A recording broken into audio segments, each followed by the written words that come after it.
allez, on en vient. On va se changer les idées avec Nicolas Caro. Voilà. Le livre du jour, roman américain ce matin, Nicolas, un peu spécial. À plein d'égards. La couverture, d'abord, regardez, magnifique. Une voiture de nuit garée dans une zone résidentielle avec un type derrière à il fait un peu moitié peur. effacé par la nuit. Le roman s'appelle Les Vagabonds, signé Richard Lange chez Rivage. Et alors, accrochez-vous, on est en 1976. Jesse, le héros, déprime un peu. Il se rappelle que ça fait 75 ans qu'il n'a pas vu la lumière du jour. Ça fait un bail, ça l'ennuie. Sentir la chaleur du soleil sur son visage, jouer avec les ombres des feuilles, ça lui manque. Et justement, il vient de rêver qu'il marchait sur une route en plein jour. Mais il est réveillé par son frère Edgar qui le suit partout.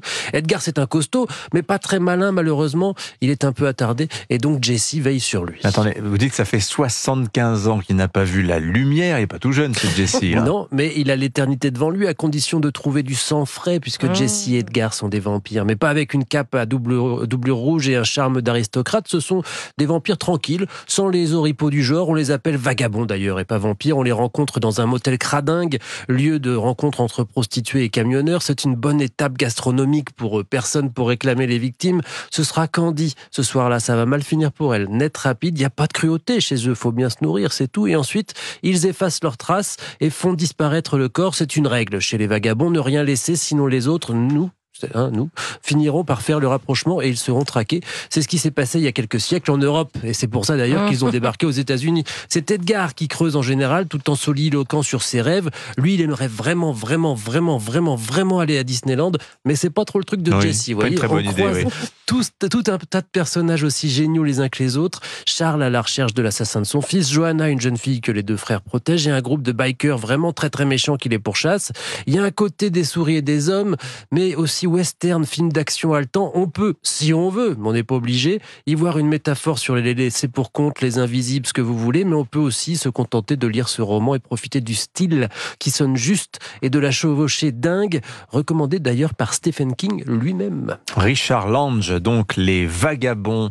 Merci beaucoup Nicolas Caro. Les sorties cinéma, Laurie Choleva. Alors après le rôle de D'Artagnan le mousquetaire, François Civil revient cette semaine dans un drame intimiste en milieu scolaire. Oui, avec le film Pas de vague de Teddy Lucie Modeste où il joue un jeune prof de français idéaliste accusé d'harcèlement sexuel par l'une de ses élèves qui va être pris dans un engrenage infernal. Tu pourrais passer me voir? Un problème?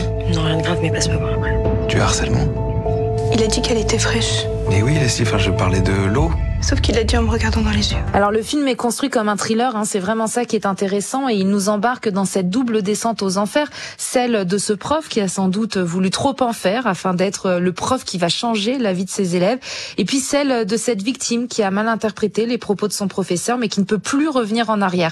Faut savoir que François Civil, il livre une prestation absolument remarquable, tout en subtilité, tout en nuance dans ce film coup de poing qui pointe quelque part aussi les défaillances du système scolaire et le manque d'accompagnement parfois dans ce genre de situation. À voir aussi sur les écrans cette semaine, Laurie, Jude Law qui revient et qui casse son image. Et c'est vrai, il le dit lui-même avec le film Le Jeu de la Reine, il avait envie de casser son image de gentleman, pour ne pas dire de playboy. Il incarne donc dans ce biopic historique de Karim Enouz le roi, le terrible roi Henri VIII, celui qu'on surnommait Barbe Bleue, un roi sadique, violent, très craint et tristement connu pour ses 6 épouses, dont 2 qui furent reniées et 2 qu'il fit décapiter. Et justement, le film s'intéresse à sa relation avec sa dernière épouse, Catherine Parr, interprétée par Alicia Vikander. J'ai l'intime conviction que j'ai été choisie par Dieu pour l'amener à penser autrement. Vous êtes un esprit vif. Cela vous a mené trop loin. À quoi peut-il me servir d'être reine si je n'ai pas le courage de mes convictions?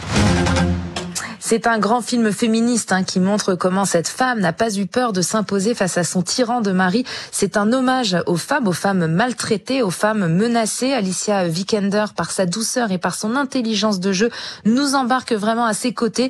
Et puis vraiment, Jude Law, métamorphosé, méconnaissable, livre une interprétation stupéfiante. Pour l'anecdote, sur le tournage, en fait, il vaporisait des parfums nauséabonds autour de lui pour provoquer le dégoût de ceux qui l'approchaient, afin de rendre encore plus crédible son personnage. Et c'est très réussi. Sympa. Jusqu'au bout. Ouais, jusqu'au bout. Merci beaucoup, Laurie Choleva. Qu'on va retrouver ce week-end sur Europe 1 dans Clap. Oui, Clap, c'est l'émission cinéma d'Europe 1 tous les samedis de 19h à 20h. Et samedi, vous recevez Laurie, Isabelle Carré pour le film Et plus si affinité.